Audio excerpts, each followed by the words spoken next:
Армысыздар, құрметті достар.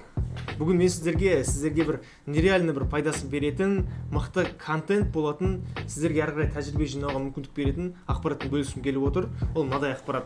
Мысалға біздің үкімет тендерге ақша бөледі, самұрық қазынаға бөледі, налогқа, госзак порталдарына бөлек ақша бөледі, бюджет бөлетін болады. Сол бюджетпен мен сіздерге қалай игеріліп жатыр және қанша бөлінді, және сол бюджеттен сіз қанша ақша ұстай алатыныңыз жайлы мүмкіндікті көрсеткім келіп тұр қазір сіздерге. Именно госзак порталының ішінде. Қараңыздар, ендеше кеттік. Госзак порталына мен кіремін қазір.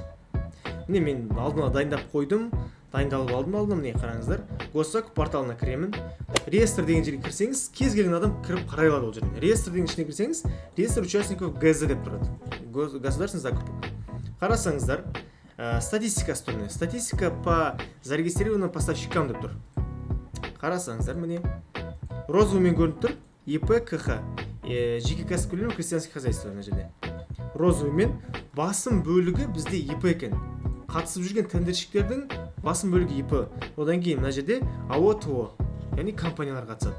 Ол бізде 36%, ИП бізде 61% қатысады. Так, осы қызыққа енді келді, қараңыздар. Ең мысалға тіркелгендер, госзак порталына тіркелгендердің саны бізде, міне қараңыздар, белгілеп тұр, көрсетейін, 320.067 компания ИП ТО жаңа тіркелген екен.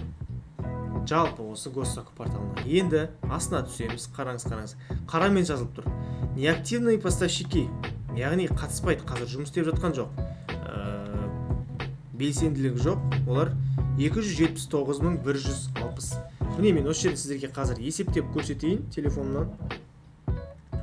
320.067, азайтамын 279.160, 279.160 тең болады бізде 40.907. Қараңыздар, ойлаңыздаршы, Қазақстанда 40.000 поставщик бар, тендерщик бар. 40.000 ғана. Осы жерде мен айтайын деген, көп адамдар жылап жатады ғой. Тендерде бешеный конкуренттер отырып кетеді, бағадан түсіп тастайды, тағысын сондай көп сөздер бар. Оны кейбір адамдар естіп алып тендерге кірмей де жатады. Қараңыздар, 40.000 бүкіл Қазақстанда. Енді білмеймін, нереально аз сумма, мен өзім таңғалып тұрмын, бүгін ғана көрдім осыны. Енді жарайды, қызық енді басталды. Қараңыздар, мына жерден сіз өздеріңіздің таныстарыңыз болсын, өздеріңіздің қатысып жүрген болсаңыз, аттарыңызды тауасаңыз болады. Барлық данный тұрады, қараңыздар. Мына ИП ТО-лардың барлық данныйлары тұр. Енді көрдік, Қазақстан бойынша қанша поставщик бар екенін көз жеткіздік. Мына жерде қанша жаңағы заказчиктер барын көрсетуге болады мына жерде. Статистика по зарегистрированным заказчикам деп тұр. Оны өздеріңіз білулеріңіз келсе қарап алсаңыздар болады. Енді екінші бетті ашамын, қараңыздар. Бұл жерде бізде планы ГЗ деген бар. План. Сіз мемлекет қанша ақша бөлді, сіз алдын ала қарасаңыз болады. Мемлекет бұл жерде ешқандай аға көкенің көмегімен тағы басқа деген сияқты бір көмек жасалынбайды бұл жерде ешқандай госзак порталында. Енді бәрі прозрачно тұр мына жерде, қанша ақша бөлінді, қараңыздар. Госучреждение дейді, мысалға, Министерство образования и науки Республики Казахстан. Количество организаций 136. Бұл Қазақстан бойынша 136 мекеме бар екен. Так, көрейік қанша бөлінді. 213.431.042.496 теңге бөлінген. Ойлаңыз, 213 миллиард. Жарайды, қарадық, 213 миллиард теңге бөлінді.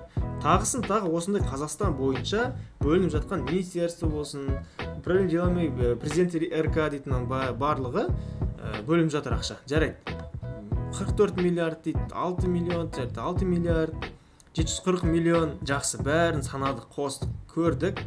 Ең соңына келгенде, енді қызық болып тұр. Госзак порталына жалпы бөлінген сома бізде, мына жерде көз үйренбеген екен, 4 триллион 380 миллиард 872 миллион 296.572 теңге 17 тиыны бар жанында. Көрдік, қараңыздаршы. Қазақстан үкіметі 4 триллион теңгені госзак порталына бөлген. Мен бұл жерде самұрық қазына айтып тұрған жоқпын. Мен бұл жерде омаркет айтып тұрған жоқпын. Жай ғана қарапайым адамдар ойнап күліп жасап жүрген госзак порталында 4 триллион теңге тұр. сіз бұны көрген жоқсыз, мен сізге гарантия беремін, сіз бұл сумманы көрген жоқсыз. Енді мен айтайын дегенім бұл жерде осы жарайды 4 триллион теңге тұрсыншы, жаңағы 40 мың поставщик болды, я жаңағы 40 мың 907 поставщик тұр мына жерде. Мен осыны бөліп көрейінші қазір. 4 триллион 380 миллиард 872 миллион 296 мың 572 теңге 17 тиын. Мен осыны қазір 40 мың 907. 40 мың 907 деген бағанағы бөлген біз поставщик, яғни тендерщик. Біздер мемлекетті поставка жасап жүрген, мемлекетті қамтамасыз етіп жүрген жеке кәсіпкерлер. Так, мен бөлейін, қараңыздар.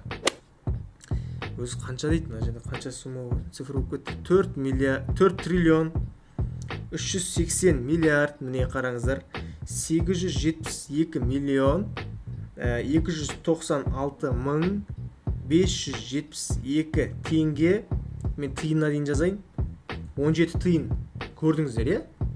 Енді бөлемін 40 мың 907. Барлығы дұрыс. Тең. Мәссаған, қараңыздар. Мына жерде бұл сумма 1 жылға бөлінген, 2021 жылға. Сенбесеңіздер, мына үстіңгі жағын көрсетейін. Финансовый год 2021. Қараңыздар. Сіз осының алдындағы 2020-ны қарасаңыз болады, 2018, 2017 қанша тұр, соның бәрін қарасаңыз болады.